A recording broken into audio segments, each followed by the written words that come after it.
સુરતના ઉધનામાં પતિએ જ પત્નીની કારની ચોરી કરી નાખી। પતિએ તેના માથે દેવું થઈ જતા તેને સરભર કરવા તેના મિત્ર પાસે પોતાની જ પત્નીની કારની ચોરી કરાવી।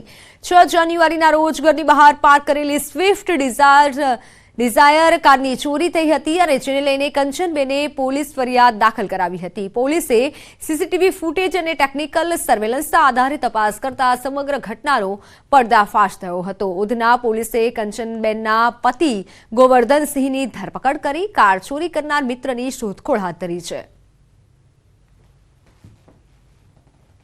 એમના માથે દેવું થઈ ગયેલું છે અને એમણે એ દેવું સરભર કરવા માટે જે વાહન ઉપર ટોપઅપ લોન લીધેલી હતી એ લોનના હપ્તા ભરી ન શકતા હોવાના કારણે એમણે પોતાના મિત્રને જ ડુપ્લિકેટ ચાવી આપી અને આ વાહનની ચોરી કરાવેલી હતી। તાલાલા પાસે હળમતિયા ગામે ખુલ્લા કૂવામાં સિંહણ ખાબકી। શિકારની પાછળ દોડતી સિંહણ ખુલ્લા કૂવામાં પડતા વાડી માલિકે વન વિભાગને જાણ કરી હતી, જેથી વન વિભાગની ટીમ ઘટના સ્થળે આવી પહોંચી હતી અને 2 કલાકની જહેમત બાદ રેસ્ક્યુ કરી સિંહણને સહી સલામત બહાર કાઢવામાં આવી હતી। સારવાર માટે સકરબાગ ઝૂ ખાતે સિંહણને મોકલવામાં આવી હતી।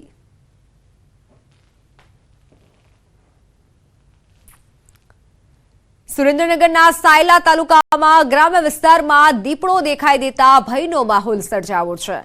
ટીટોડા ઢાકણિયા ગામની સીમ સહિત આસપાસના ગામોમાં દીપડો દેખાઈ દેતા ગ્રામ્યજનોમાં ફફડાટ ફેલાયો છે। સમગ્ર ગ્રામ્યજનો, આગેવાનો અને ખેડૂતોએ આ અંગે વન વિભાગની ટીમને જાણ કરી હતી।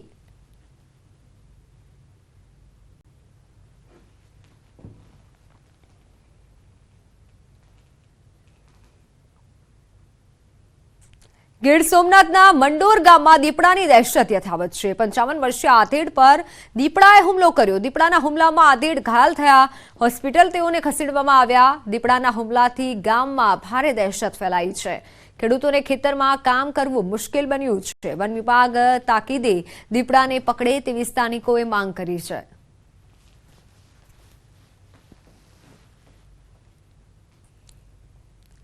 તો જૂનાગઢમાં રખડતા ઢોરનો આતંક। રખડતા ઢોરના હુમલાનો બનાવ સીસીટીવીમાં કેદ થયો। શિંગડા ભરાવી રાહદારીને રોડ પર પટક્યો। ઢોરે રાહદારીને પગથી ખૂંદી નાખ્યો। શહેરના રહેવાસી સંજયભાઈ મકવાણા ખાડિયા વિસ્તારમાંથી પસાર થઈ રહ્યા હતા અને ત્યારે અચાનક રખડતા ઢોરે તેમના પર હુમલો કર્યો। પહેલા શિંગડા ભરાવી સંજયભાઈને રોડ પર પટકી દીધા હતા અને બાદમાં 1 મિનિટ સુધી પગથી ઢોરે સંજયભાઈને ખૂંદી નાખ્યા હતા। આ સમયે આસપાસના લોકોએ તેમને છોડાવવા ભારે પ્રયાસો કર્યા, પરંતુ વિફરેલા ઢોર અને તેમને પગથી ખૂંદતો રહ્યો। તો આખો બનાવ સીસીટીવીમાં કેદ થયો છે।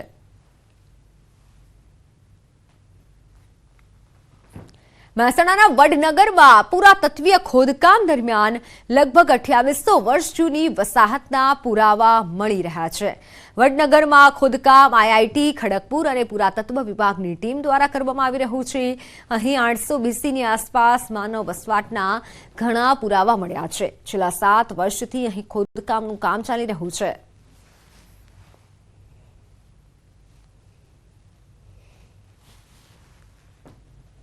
માનવ જે એમની જરૂરિયાત પ્રમાણમાં કઈ વસ્તુઓ ઉપયોગ કરે છે એ બધી જ વસ્તુઓ રાખવામાં આવે છે। અને આવનારા સમયનો જે પણ આખા દુનિયાની અંદરથી, આખા ભારતની અંદર જે પણ સંશોધકો, જે ટુરિસ્ટો જે પણ આવશે, આના ઉપર અભ્યાસ કરશે, આ લોકોની પરિસ્થિતિ, લોકોનું જે કઈ રીતના આજ સુધી વડનગર લાઈવ રહે છે એ લોકોની એ બધું ખાનપાન એટલે બધું જાણશે, એનો અભ્યાસ કરશે। એમાં કોઈ બીજું નવું ચેન્જિંગ ના થાય। એક ઉપર 10 મીટર દિવાલ, ભલે કાળ અલગ અલગ આવે પણ એમની જે સાઇઝ હતી ઈંટોની અલગ સાઇઝ છે, એમની પેટર્ન અલગ આવી પણ ગલી કન્ટિન્યુટી રહી છે। આજે પણ હાલ વાત કરીએ, હાલની અંદર મોડર્નમાં પણ આ જ ગલી કન્ટિન્યુટી કરે છે।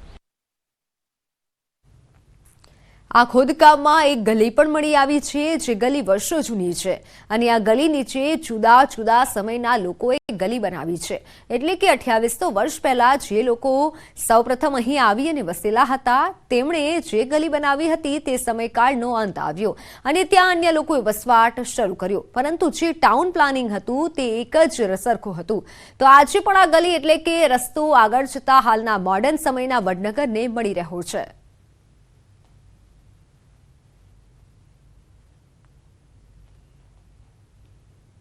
વડનગરમાં અત્યાર સુધી જે ઐતિહાસિક પુરાવા મળ્યા છે તેને લઈને વડનગર ખાતે હાલમાં એક મ્યુઝિયમ તૈયાર કરવામાં આવી રહ્યું છે. વિશ્વમાં સૌથી મોટા બીજા નંબરના મ્યુઝિયમમાં આગામી દિવસોમાં તમામ પુરાવાને રાખવામાં આવશે, જેથી કરી અહીં આવતા તમામ લોકો આ પુરાવાને જોઈ શકે અને જાણી શકે કે તેમના પૂર્વજો અને વર્ષો પહેલા જે માનવ જીવન હતું તે કેવું જીવન હતું અને તેઓ કઈ વસ્તુઓનો ઉપયોગ કરતા હતા. ઐતિહાસિક નગરી વડનગર ખાતે અત્યાર સુધી અનેક જે જૂની પુરાણી વસ્તુઓ છે મળી આવી છે, ત્યારે વધુ એક જે જગ્યા હોય છે તે અહીંયા જોવા મળી રહી છે કે તમે જોઈ શકો છો આ વર્ષો જૂની આ જે ગલી હોય છે તે જોવા મળી રહી છે. આ જ જે ગલી હોય છે તે નીચે ગલી બાય ગલી એટલે કે જે 2800 વર્ષ પહેલાં જે રસ્તો હતો ગલીનો એ જ ગલીના રસ્તા ઉપર જે સમય સાથે સાથે જે લોકો આવી ગયા છે તેમના દ્વારા આ જ જે ગલીનો છે ઉપયોગ કરવામાં આવી રહ્યો હતો અને આ જ ગલી જે હાલમાં જે મોડર્ન વડનગર છે તેના જે લોકો હોય છે તે પણ ઉપયોગ કરતા હતા. તમે જોઈ શકો છો આ જે ગલી હોય છે તેનો ઉપયોગ ખાસ કરીને શર્મિષ્ઠા તળાવ સુધી જવા માટે કરવામાં આવતો હતો. હાલમાં તમે ઉપર પણ જોઈ શકો છો કે જે હાલના જે મોડર્ન કાળના જે લોકો હોય છે તેમના દ્વારા પણ આ જે રસ્તાનો ઉપયોગ કરવામાં આવતો હતો. તો બીજી બાજુ આ જે ગલી હોય છે આગળ પણ જે મોડર્ન રસ્તો હોય છે ત્યાં મળી રહી છે, એટલે કે 2800 વર્ષ જૂની આ જે ગલી હોય છે નીચે જોવા મળી રહી છે. વર્ષો સુધી આ જે ગલીનો ઉપયોગ જે લોકો હોય છે તે કરતા આવ્યા છીએ. ત્યારે આપણા સાથે જે અહીંયા સુપરવાઇઝર છે તે જોડાય છે, તેમના સાથે વાતચીત કરીશું. શું કહેશો મુકેશભાઈ, આ ખાસ કરી જે ગલી છે આ ગલી કેટલા વર્ષ જૂની હોઈ શકે છે અને શું કહેશો આનું શું પુરાવા મળ્યા છે? સાહેબ આજે વાત કરીએ તો આજે અમારું વડનગરનું જે ટાઉન પ્લાનિંગ જે હતી સિસ્ટમ એનો એક રસ્તો કહી શકાય. રસ્તો જે કહી શકાય આજે રસ્તો આપણે તમે જોઈ શકો ગલી, તો ગલી એટલે કોઈ પણ રસ્તો બને તો રસ્તા ઉપર રસ્તો બન્યો છે.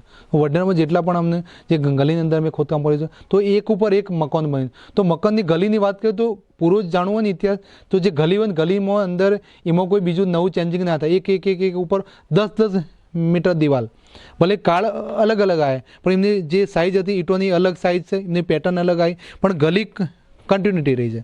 આજે પણ હાલ વાત કરીએ હાલની અંદર મોડર્નમાં પણ આ જ ગલી કન્ટિન્યુટી કરે છે અને આવનારા 2000 વર્ષ જે 800 વર્ષ જૂની પણ આ ગલી કન્ટિન્યુ કરતી હોય એવું અમે નક્કી પણ કરી શકીએ જો વધારે સંશોધન થાય તો. આ જે ગલીનો ઉપયોગ હતો એ ખાસ કરીને જે જૂના લોકો તો શેના માટે ઉપયોગ કરતા હશે? સાહેબ આ જે ગલી એટલે રસ્તા માટે જ આ રસ્તા માટે યુઝ કરતા હતા. આનું જે અહીંયા જે કહેવાય શર્મિષ્ઠા તળાવમાં જે પાણી લેવા માટે એમને જે જીવન જરૂરિયાત પાણી લેવા માટે ઉપયોગ કરતા હતા. બીજું કોઈ સૈન્ય માટે સિક્યુરિટી પર્પઝ તરીકે ઉપયોગ, આમ જનતા પર ચાલવા માટે પણ ઉપયોગ કરી શકે. ખાસ કરીને આજે હાલ આજે સમય છે સમયકાળ આ કયો સમયકાળની છે અને નીચે કેટલા નીચે આ જે ગલીઓ હોય છે જોવા મળી શકે છે? સાહેબ ગલીની વાત કરીએ તો આજ તમે જે લાઈવ જોઈ રહ્યા છે મુગલ સલ્તનત કાળ એન્ડ સોલંકી કાળને તમે લાઈવ જોઈ રહ્યા એટલે જે ઉપર લેવલથી હાલ અમે 3 થી 4 મીટર ડેપમાં છીએ અને નીચે વાત કરીએ તો 10 મીટર પણ લાઈવ આ કન્ટિન્યુટી ચાલુ છે ગલી. ચોક્કસથી 10 મીટર સુધી પણ આ જે ગલી હોય છે ચાલુ છે. તમે જોઈ શકો છો જુદી જુદી જે કાળના જે ઈંટો છે તે પણ જોવા મળી શકે છે. જે મોડર્ન જમાનાનો જે સ્ટ્રક્ચર છે તે પણ જોવા મળી રહ્યું છે. સાથે સાથે જે નીચે પણ તમે જોઈ શકો છો કે આ જે ગલી હોય છે તેના આજુબાજુ આ જે જુદી જુદી સમયના જે લોકો હોય છે વસતા હોય છે તે પેટર્ન તમે જોઈ શકો છો. હાલ જે મોડર્ન સમયના જે લોકો હોય છે તેમના દ્વારા પણ આ જે રોડ હોય છે તે બનાવવામાં આવે છે. એટલે કહી શકાય છે કે પહેલાંના જે લોકો હોય છે ખાસ કરી નદી કિનારે વસવાનું પસંદ કરતા હતા, જેથી કરી તેમને પાણીની જે સમસ્યા હોય છે ના કરવી પડે. ત્યારે હાલમાં જે વડનગર ખાતે હોય છે તે એક બાદ એક જે પુરાવા હોય છે તે મળી રહ્યા છે કે જે પ્રૂવ કરે છે કે આ જે નગરી હોય છે તે 2800 વર્ષ જૂની નગરી છે અને અહીંયા 2800 વર્ષ પહેલાં પણ જીવન હતું. કેતન પટેલ, ન્યૂઝ 18 ગુજરાતી, વડનગર. તો હાલ સમાચારોમાં સમય થયો છે વિરામનો.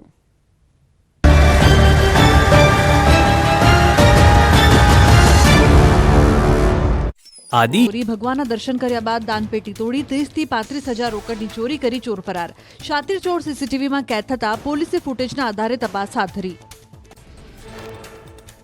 કચ્છમાં સરહદ પરથી બીએસએફે પાકિસ્તાનીને ઝડપ્યો. ખાવડા અને લખપત વચ્ચેના પિલ્લર નંબર 1137 નજીકથી પાકિસ્તાની યુવકને ઝડપી તપાસ હાથ ધરાઈ. યુવક પાસેથી નથી મળી કોઈપણ પ્રકારની શંકાસ્પદ વસ્તુઓ. ખેડાની એશિયન ફૂડ ઇન્ડસ્ટ્રીઝમાં આઈટીના દરોડા. ગરમ મસાલાનો વેપાર કરતા વેપારીને ત્યાં આઈટીનું સર્ચ ઓપરેશન. મોટા પાયે બેનામી વ્યવહારો મળે તેવી શક્યતા. આણંદ શહેરમાં બિલ્ડર જ્વેલર્સને ત્યાં આવકવેરા વિભાગની તપાસ. તાસ્કંદ 4 રસ્તા પાસેના રાધે જ્વેલર્સમાં વહેલી સવારથી કાર્યવાહી હાથ ધરાઈ. પોલીસ બંદોબસ્ત સાથે આઈટી વિભાગની ટીમોએ તપાસ હાથ ધરી. વરાછા ઝોન સુરત મહાનગરપાલિકામાં જય શ્રી રામના નારા ગુંજી ઉઠ્યા. સુરત પુણાગામમાં આવેલા 200 વર્ષ જૂના મામાદેવના મંદિર પર બુલડોઝર ફેરવાની એસએમસીના અધિકારીઓએ ધમકી આપી હતી, જેથી વિશ્વ હિન્દુ પરિષદ અને હિન્દુસ્તાન સેનાના આગેવાનો સાધુઓમાં રોષ જોવા મળ્યો. આ સમગ્ર મામલે એસએમસીના અધિકારીઓ સામે સાધુઓ અને આગેવાનોમાં રોષ વાપ્યો અને સમર્થનમાં આવ્યા. સુરતના વરાછા ઝોન મહાનગરપાલિકામાં જય શ્રી રામના નારા સાથે મોટી સંખ્યામાં સાધુ સંતો તેમજ આગેવાનો એકઠા થઈ ગયા. મહાનગરપાલિકાના અધિકારી કમલેશ વસાવાના ઓફિસે જઈ પુષ્પોનો હાર પહેરાવી સન્માન કરી રોષ વ્યક્ત કર્યો. આ કામમાં અધિકારી અને બિલ્ડરો દ્વારા પૈસાની લાલચમાં કામ કરતા હોય તેવો આક્ષેપ કરાયો અને આવા અધિકારીઓ પર કાયદેસરની કાર્યવાહી થાય તેવી માંગણી હિન્દુ સંગઠનના નેતાઓ દ્વારા કરવામાં આવી હતી.